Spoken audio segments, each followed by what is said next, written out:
Bonjour et bienvenue aux 12h30. Voici les titres. Nous ferons une immersion dans le domaine des produits Made in Côte d'Ivoire à la faveur du FOMC 2023. Ce sera dans quelques instants dans l'escale 225.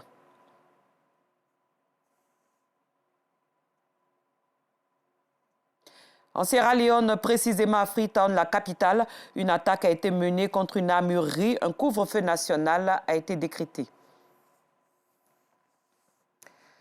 La Côte d'Ivoire est réputée à l'échelle mondiale pour sa diversité culturelle et son sol fertile. Le pays compte une soixantaine d'ethnies et de figures parmi les meilleurs producteurs de produits tels que le cacao, le café, le coton et l'anacarde. Toutes ces ressources culturelles sont mises à profit par d'ingénieux artisans. Notre reporter Abdoulaziz Guira les a rencontrés à la 2e édition de la foire Made in Côte d'Ivoire en cours au parc des expositions de Port-Bouët. Voici son reportage. Du chocolat et du savon à base de cacao, l'une des grandes richesses de la Côte d'Ivoire. Ces articles sont des produits faits des mains de ce jeune artisan ivoirien.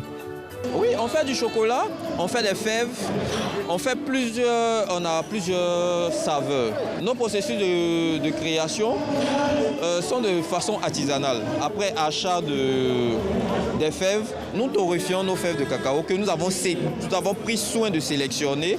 Voilà, nous les torréfions. Après torréfaction, nous passons maintenant au broyage. Après broyage, on suit tout un tas de processus pour arriver au chocolat que vous connaissez. Ces articles sont présentés à l'occasion du FOMC, Foire Made in Côte d'Ivoire, édition 2023.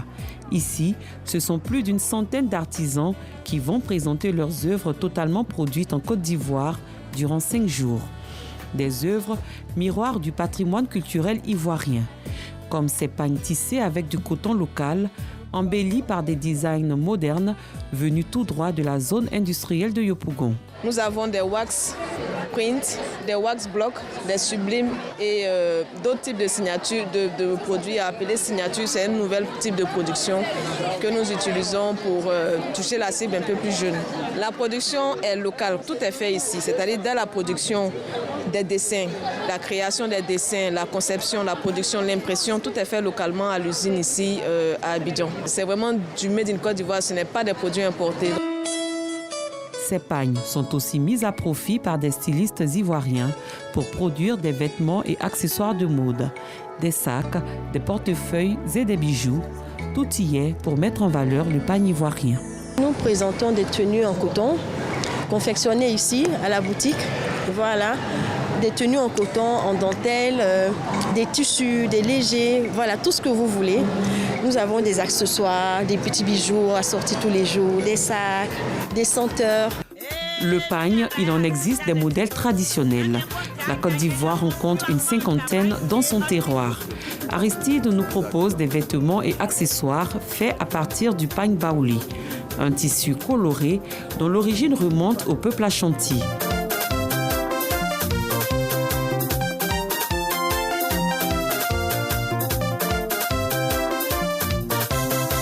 À base du pagne baoulé maintenant, nous pouvons nous habiller avec les chaussures désormais. Voilà, avant c'était vendu comme cela, voilà, sans même avoir des articles pour pouvoir porter. Maintenant j'ai innové cela. Voilà. L'idée c'est de faire porter le pagne à travers le monde entier. Désormais, quand tu viens en pays baoulé, tu peux t'habiller typiquement avec le pagne. Nous avons des colliers, des cravates, des chapeaux comme ce genre. Voilà. Vous voyez un peu, aujourd'hui nous faisons l'ensemble comme ça. Cet artisan s'apprête ainsi à épater les touristes qui feront escale à l'occasion de la CAN, Coupe d'Afrique des Nations. C'est la CAN bientôt, nous avons même pensé à faire des écharpes comme ça en orange blanc vert à l'effigie de notre drapeau et aussi des drapeaux des pays qualifiés que nous allons vendre à Yamoussoukro bientôt lors de la CAN. La Côte d'Ivoire est réputée pour son sol fertile, propice à la culture de fruits et légumes. Félix Houphouët-Boigny, premier président de Côte d'Ivoire, affirmait de son vivant que l'avenir du pays repose sur l'agriculture. Un avenir matérialisés ici par cette exposante spécialisée en fabrication de bouillons culinaires. Des bouillons faits à base de ressources agricoles qui abondent sur les sols du pays. Arc-en-ciel, c'est un bouillon culinaire qui vous permet de pouvoir faire la cuisine sainement. C'est un bouillon culinaire aussi également qui vous ramène au goût des recettes de nos grands-mères, c'est-à-dire qu'ils pouvaient faire la cuisine avec les épices que nous avions ici, naturelles, les exhausteurs de goût naturels qu'on a ici, comme l'acui, comme le soumara. Je suis une amoureuse des épices et je suis aussi vraiment très amoureuse de la bonne cuisine. Et ça m'a donné de pouvoir à chaque fois revenir et creuser dans tout ce qu'on avait comme ressources ici. Et en tant qu'agro-transformatrice, je peux vous dire qu'en Côte d'Ivoire, nous avons assez d'épices qui peuvent nous permettre de pouvoir faire la cuisine sainement. Ces ressources agricoles ont aussi permis à ce tradit praticien de produire des médicaments capables de lutter contre plusieurs maux. Je suis suivi à l'université Jean-Laurent Guédé de Daloa où on fait analyse sur mes médicaments. Quand un patient vient vers moi, je ne suis pas un vendeur de médicaments, je suis un traitant de maladies. Oui, il y a plusieurs plantes qu'on utilise avec. C'est vrai, toutes ces plantes-là sont écrites dessus. Oui, c'est des plantes de Côte d'Ivoire. C'est des plantes de Côte d'Ivoire. On en trouve un peu partout en Côte d'Ivoire. Dans toutes les régions, les plantes sont représentées. L'essentiel, c'est ça. L'Ivoirien doit bien se soigner. La foire Made in Côte d'Ivoire FOMCI 2023, c'est près de 20 000 visiteurs attendus. Les premiers visiteurs se disent surpris de l'esprit de créativité des artisans ivoiriens. Certains visiteurs, ivoiriens comme étrangers, sont même tombés des nues à la vue de certains produits qu'ils croyaient importés d'Europe. Beaucoup de surprises. On remarque que les Ivoiriens ont pris vraiment de l'avance en Afrique de l'Ouest. Ils présentent des produits vraiment manufacturés dans tous les domaines d'activité, dans tous les secteurs possibles. Et nous pensons que ces initiatives, si elles sont soutenues par le gouvernement, peuvent conduire au développement de ce pays. J'ai découvert plein de choses, notamment, en tout cas beaucoup de choses que je n'avais jamais vues auparavant. Et puis des produits de différentes sociétés. Il y a eu tout plein de produits que je pensais ne pas être ivoiriens. Du savon, j'ai cru que c'était importé parce que généralement, ces genres de savon, on voit plus PRC. Donc on se dit que ce n'est pas forcément ivoirien. J'ai vu ça à plusieurs reprises. Il y a de très belles trucs, hein. Il y a de tels belles trucs. Il y a des trucs même que aujourd'hui on vient de savoir que c'est fait en Côte d'Ivoire et tout, donc c'est vraiment intéressant. Par exemple, les tuyaux orange, les tuyaux PVC, tout ce que j'ai vu de derrière, c'est vraiment intéressant. On pensait que c'était des trucs importés, toujours chez les autres, quoi. La Cannes 2023 s'annonce et la foire Made in Côte d'Ivoire est le lieu idéal pour découvrir toute l'étendue de la richesse culturelle ivoirienne.